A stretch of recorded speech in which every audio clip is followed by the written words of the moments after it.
أعوذ بالله من الشيطان الرجيم. بسم الله الرحمن الرحيم. حرمت عليكم أمهاتكم وبناتكم وأخواتكم وعماتكم وخالاتكم وبنات الأخ وبنات الأخت وأمهاتكم اللاتي أرضعنكم وأخواتكم من الرضاعة وأمهات نسائكم وربائبكم اللاتي في حجوركم من نسائكم اللاتي دخلتم بهن فإن لم تكونوا دخلتم بهن فلا جناح عليكم وحلائل أبنائكم الذين من أصلابكم أن تجمعوا بين الأختين إلا ما قد سلف إن الله كان غفورا رحيما. وس تفصیل بیانې د هغه ښځو او محرماتو چې د هغو سره نکاح حرام دی. نو دا نسبي زنانه چې حرام دي اوه قسمه دي. دغه رنګې رضاعي زنانه هغه هم دغه اوه قسمه حرام دي. اوه قسمه چې دي هغه د مساهرت د وجې نه چې سخرګنۍ او د خیښۍ د وجې نه یا حرام دي. نو څه مخکې تېرې شوي څه په دې آیات کې چې کوم دی نسبي حرام زنانه ذکر کوي او څه به وروستو بل آیات کې ذکر کوي. نو میندې چې کوم دي دا حرامې دي، د هغو سره نکاح حرام دی او په دې کې نیاګانې هم داخلي دي، د پلار د طرف نه او که د مور د طرف نه، ځکه چې د امهات اطلاق په شریعت کې او په لغت کې په نیا باندې هم کېږي. دویم نمبر لوڼه چې دي دا حرامې دي او په دې کې ټولې نوسۍ دا هم داخلي دي، که د لور د طرف نه او که د زوی د طرف نه، د هغو سره نکاح حرام دی، نه کېږي. او ټولې خویندې حرامې دي، سکه وي او که ناسکه، د پلار نه وي یا د مور نه وي یا د پلار او مور دواړو نه وي، د دوی سره نکاح حرام. څلورم نمبر د پلار هر قسمه خویندې چې دي، که هغه د مور و پلار نه پیدا وي او که یوازې د مور نه یا یوازې د پلار نه، دغه رنګې د نیکه خویندې او د ور نیکه په پورته چې څومره دي دا ټولې حرامې دي. د مور هر قسمه خویندې نو پلار خور چې کوم دغه ترور شوه، د مور خور هغه ماسی ورته ویل کېږي، پوپي او خاله. دغه شانتې د نیا د ورې نیا هغه ټولې چې کوم دی هغه حرام دي. او هر قسمه رور چې دی چې سکی او که ناسکی یا رضاعي د هغه لوڼه او ورېرې شوې او د هغو بیا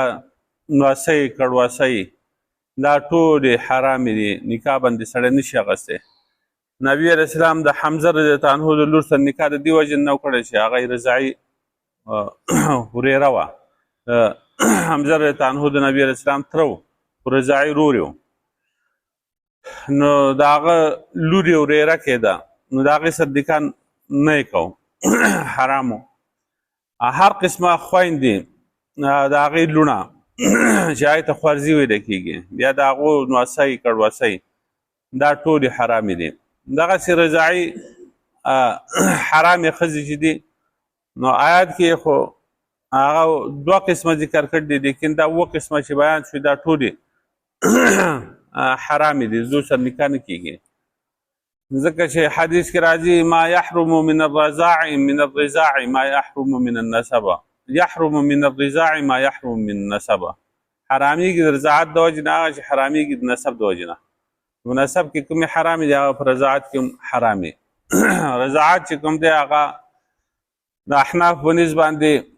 هغه پی داخلېدل دي مرۍ د ماشوم ته په هره طریقه باندې چې وي، په بوتل کې وي او که د سینې نه وي، بیا لږ وي او که ډېر وي، چې مرۍ نه لږ یو څو قطرې ښکته شوې بس دغه ماشوم د دې ښځې زوی شو او د دې اولاد د دغه هلکه خویندې وروڼه شو، د دې ښځې خاوند د ده پلار شو، د دې خویندې چې کوم دی د دې ښځې خویندې،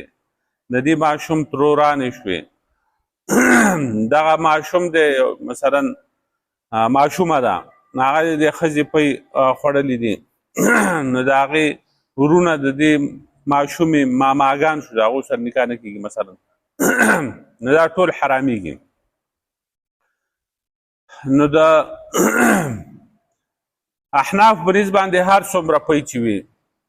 که هغه یو څو قطرې هم وي او په مدت د رضاعت کې چې هغه 2 کاله دي او د نورو امامانو په نسبت باندې سره د صاحبینو نه زمونږ امام محمد او امام ابو یوسف صاحب هم دغه وایي چې 2 کاله کې دنده چې ماشوم د چاپی اوس کې رضاعت ثابت شو دا رضاعي مور شوه او د امام صاحب په نسبت باندې 2.5 کاله دي.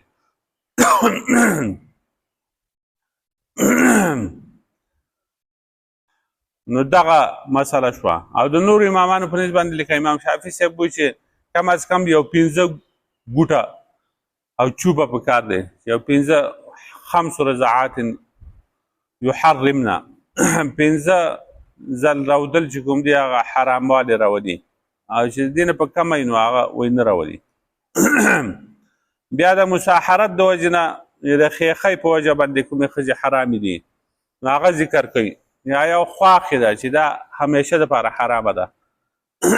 خپله ښځه یې واده کړي او که نه یې واده کړي نو د هغه د خواښې سره د خواښې د مور سره د هغې د مور سره په پورته دا نیاګانې ده چې د دوی سره نکاح نه کېږي دا حرام دی. دغه رنګې پرکاټۍ ده یو سړی ښځه واده کړي د هغه سره لور راشي لور د بل خاوند نه دا هم همیشه دپاره حرامه ده د هغې سره نکاح نه کېږي او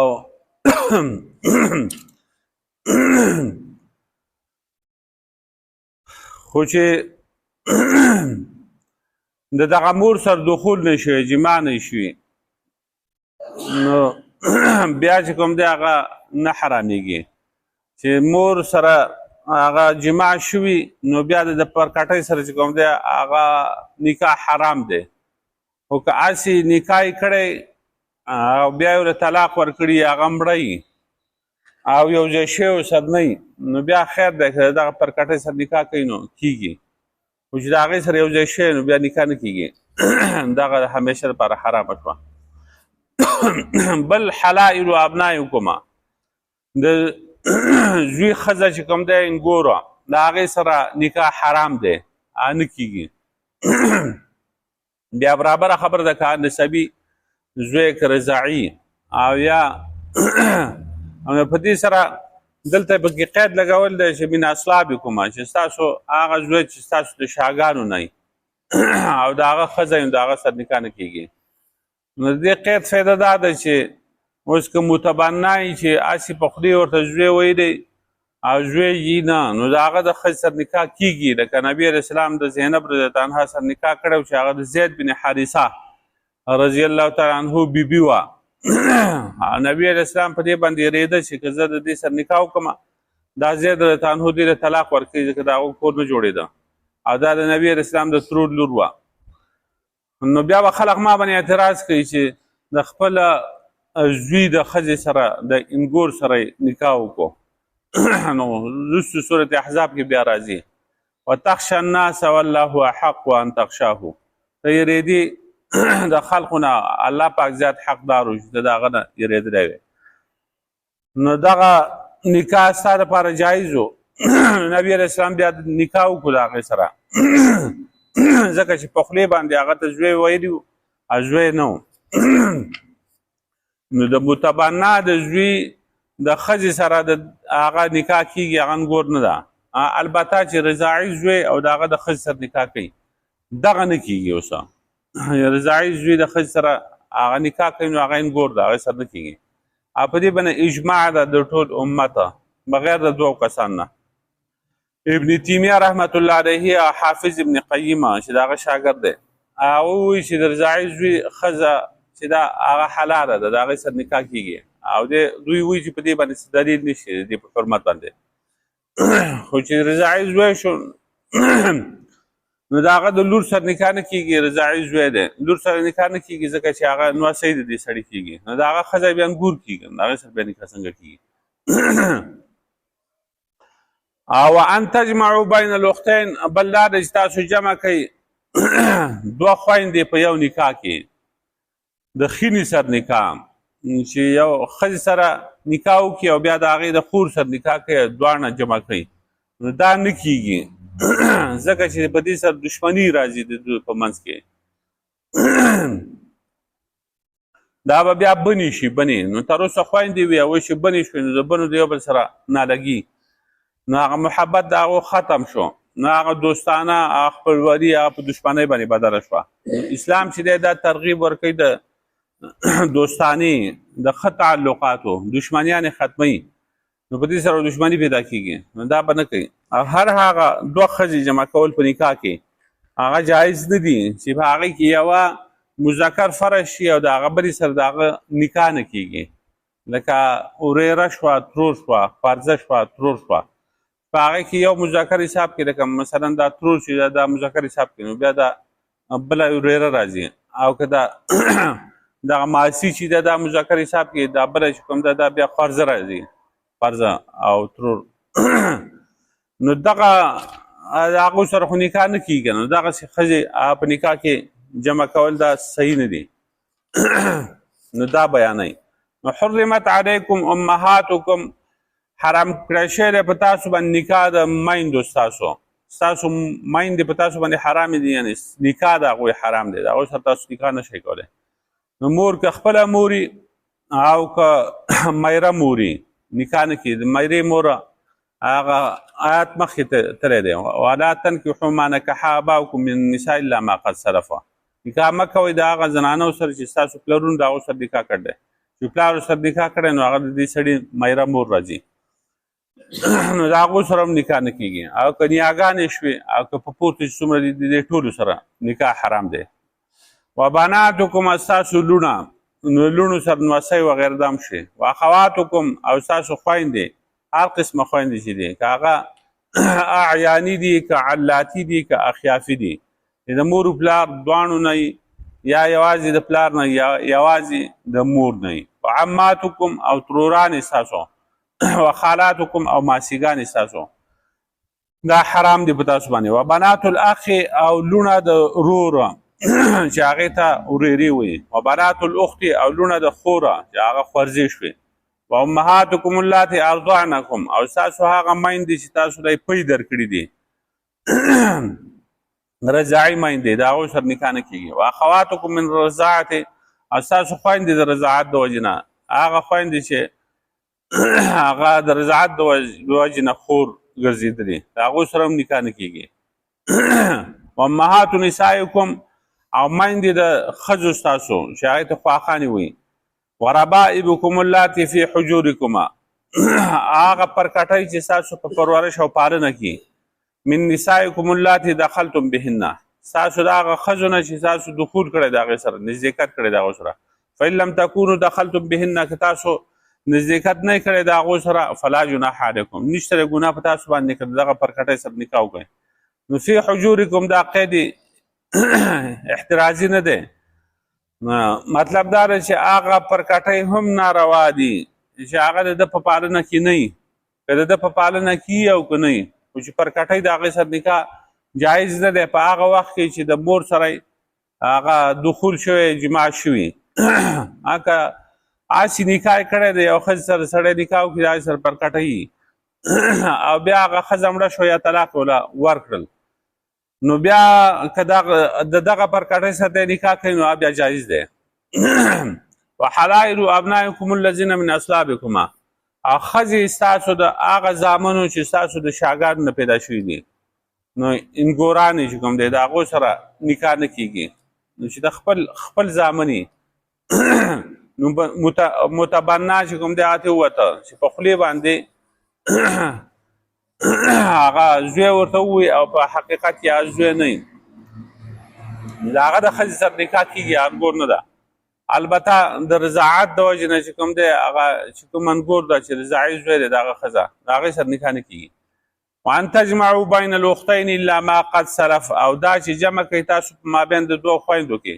مګر هغه چې تیر شوي دي مخکې اسلام نه و راغلی تاسو ته چې څه شوي دي هغه معاف دي اوس اسلام راغی نو بیا د هغې پابندي پکار ده د دغه احکاماتو نو دوه خویندې په یو نکاح کې جمع کول چې کوم دی هغه نه دي پکاره. نو دا حکم چې کوم دی دا پابندیان د ذمیانو دپاره هم دي. هغه کسان چې کافر دي او غیر مسلمه دي، اسلامي حکومت کې اوسیږي، ټیکس یې قبول کړی، د اسلامي حکومت په ذمه باندې هغو حفاظت وي، لکه سیکان، هندوان، عیسایان، یهودیان، مجوس وغیره. نو هغو باندې هم دغه پابندیان دي. هغو به هم په اسلامي حکومت کې د مور او د خور او د دو سره نکاحونه نه کوي، لکه مخکې به چې مجوس دا کار کوو، هغو کې لور او مور او خور دا نه و، د هر چا سره به یې نکاح کوو. هغو دا نشي کولی، صرف د دوو خبرو پابندي پرې نشته، یو د شراب او یو د خنزیره. شراب که هغه جوړوي او یا سکي یا خرڅوي نو پابندي پرې نشته په اسلام کې، او دا شانتې خنزیر که خوري یا خرڅوي نو په هغې پابندي پرې هم نشته. او نور چې اسلامي احکامات دي خاص کر دا